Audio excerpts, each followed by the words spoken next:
Good morning, सुप्रभात brother and sister और greater grace कलीसिया। धन्यवाद आप सभी लोगों का वचन सुनने के लिए। आज हम जिस विषय में बात करेंगे, परमेश्वर का भय। प्रभु परमेश्वर का भय। भय का दूसरा शब्द डर। आइए प्रे करते हैं। जीवित और पराक्रमी परमेश्वर पिता तेरी उपस्थिति में आते हैं। प्रत्येक भाई बहनों के जीवन में शुरुआत प्रभु तेरी नाम से हो और उनके काम में आप बल, शक्ति और दिन भर मेहनत में आप उन्हें ब्लेसिंग करें प्रभु, और सुरक्षित रखें। और तेरी राज्य के ऊपर भी सोचने में प्रभु आप प्रेरणा दे और पवित्र आत्मा की सामर्थ्य में अगुवाई करें। धन्यवाद देते हैं, यीशु नासरी के नाम से मांगते हैं, आमेन। ओके, आज हम लोग भाई के ऊपर बात करेंगे। परमेश्वर का भाई। ओके, इसके ऊपर बात करेंगे, प्रभु परमेश्वर का भाई। भाई तो देखा जाए दो प्रकार के भाई हैं। गलत प्रकार का भाई है और सही प्रकार का भाई। बाइबल के बहुत मूल संदेश में से एक है मत डर, जो लगभग 50 बार लिखी हुई। वैसे तो बाइबल में डर के ऊपर अलग अलग जो संदर्भ में डर, भय के ऊपर लिखा गया बहुत सारे ऐसे वचन हैं, जो 365 वचन ऐसे हैं, पर अलग अलग संदर्भ में दिया गया है। हम लोग अभी जो एक सीरीज करेंगे, हर डिवोशन में भय के ऊपर बात करेंगे और हम लोग देखेंगे परमेश्वर का भय रखना कितना बुद्धिमान और कितना मूल्यवान है। इसलिए आज हम लोग बात करेंगे भय के ऊपर, ठीक है। आज जो हम लोग बात करेंगे ये डर, मत डर या डरो मत। मत डर या डरो मत करीबन 50 बार लिखा हुआ है। मैं पूरे 50 शब्दों का उपयोग नहीं करूंगा अभी, पर थोड़ा बहुत मैं बताना चाहता हूं जो लिखा हुआ। उत्पत्ति का 15:1 में, हे अब्राहिम मत डर, तेरी ढाल और तेरा अत्यंत बड़ा प्रतिफल मैं हूं। अब्राहिम को परमेश्वर बुलाता है और उसे प्रतिज्ञा करता है। जब वो उसके साथ वाचा बांधता है तो डर मत कहता है। 26 अध्याय में यहाँ पर एसाक को कहता है। 26 अध्याय 24 में, उत्पत्ति का 26, 26, 24 में, मैं तेरा पिता अब्राहिम का परमेश्वर हूँ, मत डर क्योंकि मैं तेरा साथ हूँ। परमेश्वर हर एक व्यक्ति को प्रतिज्ञा करता। और बाइबल में आप सच में बाइबल को अगर आप भरोसा करते हैं, विश्वास करते हैं, तो परमेश्वर प्रत्येक दिन आपको एक शब्द कहता, मत डर, डरो मत, भयभीत मत हो, घबराओ मत। परमेश्वर हर दिन आपको एक एनकरेजमेंट शब्द देता है, जिस तरह यहाँ पर हम देख रहे हैं। निर्गमन का किताब में हम देखते हैं, जब नाल समुंदर के बीच में इजरायली लोग खड़े हो गए और जाने का रास्ता नहीं मिला, पीछे से मिस्र के लोग आ रहे, तो उस समय परमेश्वर ने मूसा से कहा और मूसा ने लोगों से कहा। निर्गमन 14:13 में मूसा ने लोगों से कहा, डरो मत, खड़े खड़े वह उद्धार का काम देखोगे जो यहोवा करने वाला। तो हम देखते हैं उसके बाद समुद्र खुल जाता है और वो लोग पार हो जाते हैं। कितना अद्भुत बात है, नहीं? हम आगे देखते हैं यशायाह 43 वचन 1 में, परमेश्वर पर भरोसा रखने वाले या परमेश्वर के लोगों पर ये कहता है, हे इज़राइल तेरा रचने वाला और हे याकूब तेरा सृजनहार यहोवा अब यह कहता है, मत डर। अद्भुत वचन है, नहीं? लूका का 2:10 में कहता, तब स्वर्गदूत आकर चरवाहों से कहा। चरवाहों से क्या कहा?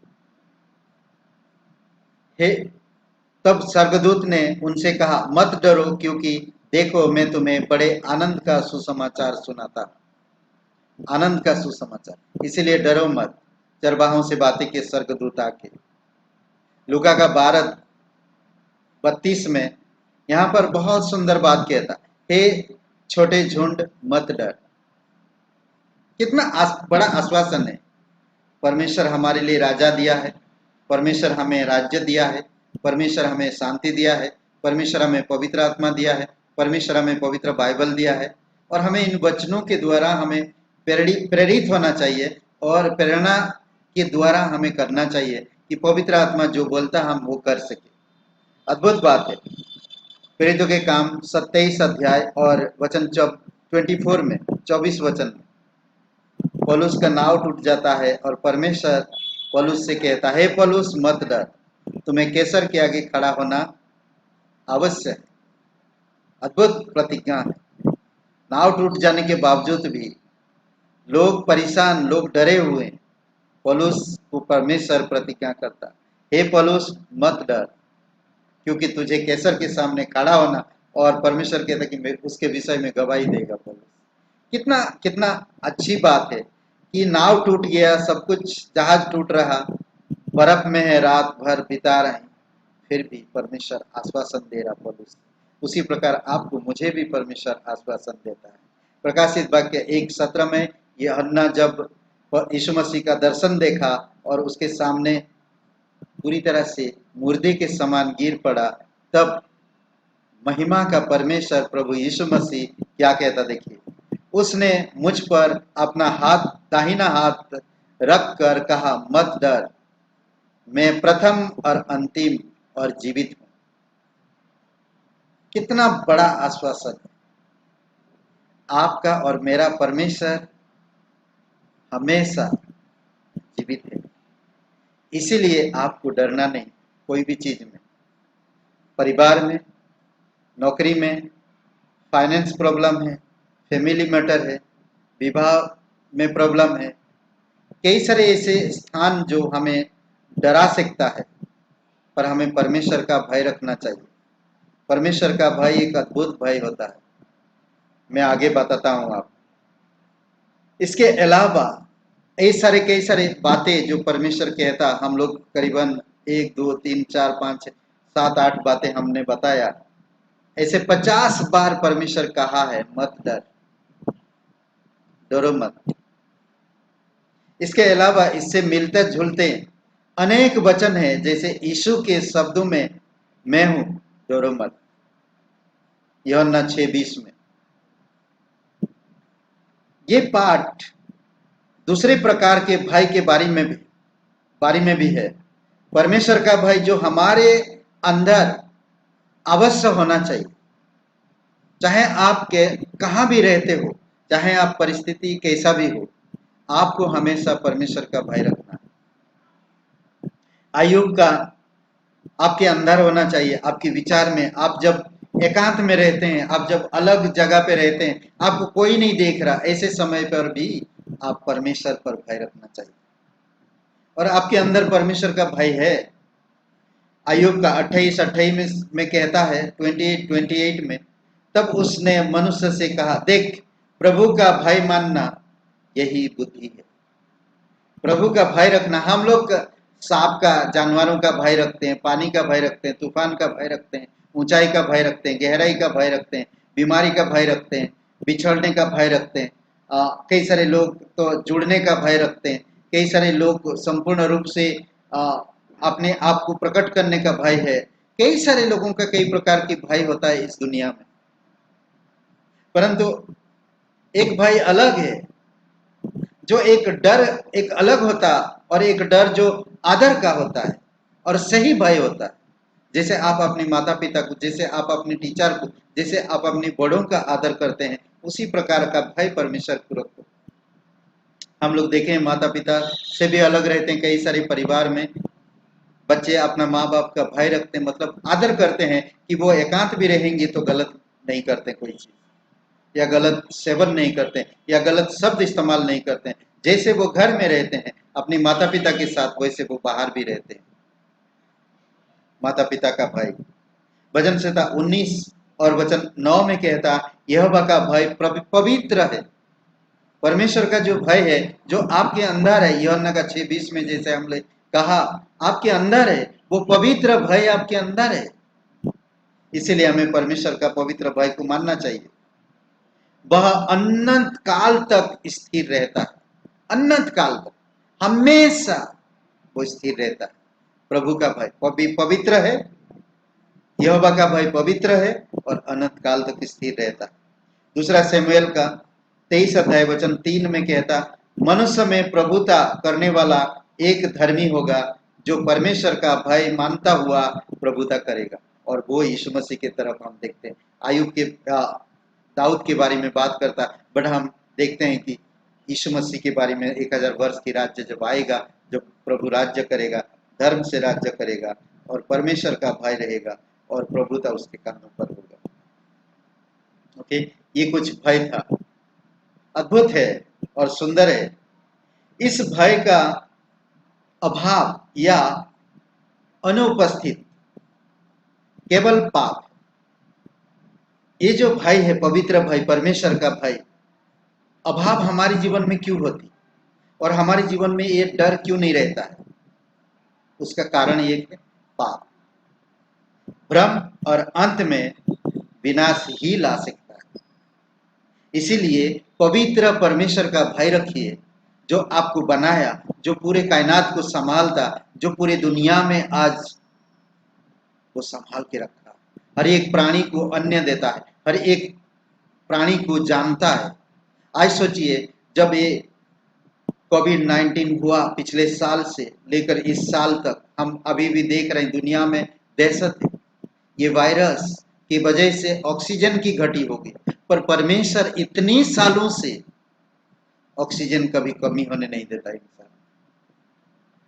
सोचिए, हमें उस परमेश्वर का भय रखना चाहिए, पाप से दूर रहना चाहिए, भ्रमित चीजों से दूर रहना चाहिए, तब परमेश्वर का भय आपके अंदर होगा।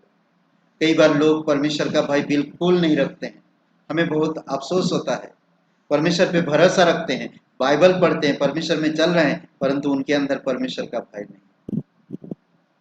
तो जब हम परमेश्वर का भय रखते हैं हमारे अंदर, तो हम बुराई करने से, पाप करने से वंचित रहेंगे और परमेश्वर का भय हमारे अंदर हमेशा बना रहेगा। उत्पत्ति का 20:11 में कहता है, अब्राहिम ने इसीलिए पाप किया क्योंकि मैंने यह सोचा था कि इस स्थान में परमेश्वर का कुछ भी भय ना होगा। अपनी विचार मत करिए, अपनी विचार मत लगाइए। अब्राहिम जब शिलो के राजा के पास गया तो वहां की उसके बारे में सोचा उसने कि वहां के लोग मेरे पत्नी को मार डालेंगे या उसके साथ गलत संबंध बनाएंगे, इसीलिए उसने कहा कि तू मुझे भाई कहना वहां पर। क्योंकि उसने जब कहा ऐसा क्यों, तो वहां के लोग परमेश्वर का भय नहीं रखते हैं। ये अब्राहिम की सोच थी, बट परमेश्वर भी वहां पर भी है, वहां पर भी काम करता है। उसने गलती से यह सोचा कि वह परमेश्वर के भय से परे है। आज बहुत सारे दुनिया में लोग हैं जो विश्वास नहीं भी करते हैं, पर ईश्वर का भय रखते हैं। वो बनाने वाला, वो रचने वाला को भय रखते हैं, उसका आदर करते हैं। भले वो जानते नहीं उसको सही तरह से, पर इस बात पे वो आदर करते हैं, आदर सम्मान रखते हैं। वास्तव में उससे बहुत सारे लोग मुक्त भी हैं, यानी कि भय नहीं रखते, उसको जानते नहीं तो भय कैसे रखेंगे। रोमियो का 13:18 में कहता, उनकी आंखों के सामने परमेश्वर का भय नहीं है। बहुत ही भ्रष्ट व्यक्ति का एक चित्रण यहां पर देता। डर नहीं है, धार्मिकता के काम कोई नहीं कर रहा, सच्चाई पे कोई नहीं चल रहा, इसीलिए पाप उनमें बसा हुआ है और पाप परमेश्वर की उपस्थिति से, परमेश्वर की पवित्र भय से उनको दूर रखा। समझ रहे? प्रभु परमेश्वर का भय रखो, आदर करो उसका, उसके वचन का, उसकी कलीसिया के, उसके दासों का, उसके पवित्र लोगों का आदर करो। यही तो भय है परमेश्वर। हम आगे जैसे जैसे बढ़ेंगे, अगली भाग में हम लोग बताएंगे कि परमेश्वर किस तरह, परमेश्वर का भय हम किस तरह जानेंगे, क्या अर्थ है, उसके बारे में हम लोग जानेंगे। मैं थोड़ा सा समझा देता हूं फिर भी परमेश्वर का भय का अर्थ। प्रभु का भय या परमेश्वर का भय का अर्थ क्या? नीति वचन का 14 अध्याय 26 और 27 वचन में कहता है, यहोवा के भय मानने वाले को दृढ़ भरोसा होता है। जो परमेश्वर का भय मानते हैं वो दृढ़ विश्वास, उनके एक साहस पूर्वक वो विश्वास रखते हैं और उनके पुत्रों को शरण स्थान मिलता है। आप जब परमेश्वर का भय मानते हैं, परमेश्वर का भय रखते हैं, तो आपकी पुत्र, आपकी आने वाली पीढ़ी को शरण स्थान मिलता है। परमेश्वर आपका शरण स्थान होता है। मैं छुप सकता हूँ, मैं दौड़ के आ सकता हूँ, मैं परमेश्वर से कह सकता हूँ, मैं मांग सकता हूँ। जैसे एक बच्चा बाहर अगर कोई कुछ लड़ाई झगड़ा हो जाता तो वो दौड़ के घर आता, अपने माता पिता से गले मिलता और उनसे सब कुछ बताता है। तो माता पिता उनको आश्वासन देते, डरो मत बेटा, हम हैं तुम्हारे साथ, हिम्मत रखो, हम इसका सामना करेंगे। कितना अच्छा लगता है। उसी प्रकार आपको जो भी बोलते ना कि आप अगर परमेश्वर का भय रखते हैं तो आपकी बच्चों पुत्रों को शरण स्थान मिलता है। यहोवा का भय मानना जीवन का सोता है। अद्भुत बात है, जीवन का सोता है और उसके द्वारा लोग मृत्यु के फंदे से बच जाते हैं। परमेश्वर का भय रखने से आप जीवन प्राप्त करते हैं और मौत के फंदे से बचते हैं। कितनी अच्छी बात है, सोचिए। इसीलिए प्रभु यीशु मसीह कहता है, पुनरुत्थान और जीवन में ही जो मुझ पर विश्वास करता मर भी जाए तो भी वो जिएगा, और जो विश्वास कर रहा और मैं आऊंगा वो कभी ना मरेगा। अद्भुत बात। क्या इसका अर्थ शारीरिक भय से है? जब आप सर्वशक्तिमान की उपस्थिति में खड़े होते हैं और कांपते हैं? जी, जैसे यूहन्ना ने मुर्दे के माफिक यीशु मसीह के सामने गिर पड़ा और यीशु उसका वो भय था, कहां पर है? Doctor C.I. स्क्लोफिल्ड इसके अर्थ बताते हैं। कहते हैं कि बुराई के प्रति घृणा के साथ श्रद्धा युक्त भरोसा ही परमेश्वर का भय है। बुराई से घृणा करना, श्रद्धा रखना, भरोसा रखना, श्रद्धा पूर्वक, यही परमेश्वर का भय है। प्रभु के भय का अर्थ है धार्मिक निष्ठा। यह परमेश्वर के प्रति अपने धार्मिक कर्तव्य को व्यक्त करने के लिए प्रयोग होता है। व्यवस्था विवरण 4 में है, 4 और वचन 10 में, उन लोगों को मेरे पास इकट्ठा कर कि मैं उन्हें अपने वचन सुनाऊं, जिससे वे सीखे, ताकि जितने दिन वे पृथ्वी पर जीवित रहे उनके दिन मेरा भय मानते रहे, उतने दिन मेरा भय मानते रहे। जब तक आप इस धरती पर हो तब तक आप प्रभु का भय मानते रहो। मूसा को जब ये आज्ञा दिया जा रहा था, मूसा सब इकट्ठा किया और उनको बताया। इससे हम देखते हैं कि यह एक आवश्यक तो है, एक जरूरी है, परंतु यह हमें अपने माता पिता से पितृ उत्तराधिकारी से नहीं मिलता, यानी कि हमारी वंश से, हमारी खानदानी से नहीं मिला हमें। यह हमको सिखाया जाता है, यह हमको बताया जाता है। और ये एक इंसान जब प्रभु पर विश्वास करता, यीशु मसीह के पूर्ण कार्य पर, उसके अनुग्रह पर, उसके क्रूस की मृत्यु और जी उठने पर जब इंसान विश्वास करता, तब उसके अंदर ये पवित्र भय स्थापित होता। समझ रहे हैं? बच्चे और बड़ों को यह भय सिखाए जाने की आवश्यकता है, जिससे प्रत्येक पीढ़ी परमेश्वर का भय मानना सीख जाए। ये सिखाया जाता है। अपने बच्चों को आप सिखाइए, परमेश्वर का भय रखे, परमेश्वर पर भरोसा रखे, परमेश्वर से मांगे, परमेश्वर के साथ संबंध रखे। परमेश्वर चाहता है कि हम सभी उसका भय माने। सृष्टि की रचना का यह एक उद्देश्य है कि हर एक प्राणी ईश्वर का भय माने। व्यवस्था विवरण 6 और वचन 13 में अपने परमेश्वर यहोवा का भय मानना, उसी की सेवा करना। सिंपल, उसका भय मानना और उसी की सेवा करना। संभव उपदेशक 12 और वचन 13 में अंत की बात यह है कि परमेश्वर का भय। जीवन भर आप कुछ भी करो, कहीं भी रहो, मिशन की काम कर रही, कुछ भी कर रही, बहुत धन संपत्ति कमाए, बंगला घर परिवार आप स्थापित किया, आप बहुत प्रतिष्ठित इंसान बना, अंत में आपको परमेश्वर का भय मानना होगा। समझ रहे? प्रभु परमेश्वर का भय रखो। आइए प्रार्थना करते हैं। जीवित और पराक्रमी परमेश्वर, अभिषेक करो प्रत्येक भाई बहन को। धन्यवाद देते प्रत्येक लोग जो कमेंट करते हैं, जो लाइक करते हैं, जो शेयर कर रहे हैं। प्रभु यीशु आप मदद करिए, आप उन्हें अगुवाई करिए। जो लोग सुनते हैं वचन, जो लोग देख रहे हैं वीडियो, सुन रहे हैं वचन, वचन पढ़ रहे हैं, प्रभु लगन से, प्रेम से, प्रेरणा पूर्वक आप उन्हें आशीषित करिए। धन्यवाद। प्रत्येक भाई बहनों के दिन अच्छा रहे, यीशु नासरी के नाम से मांग, आमीन आमीन। सबको आशीष मिले।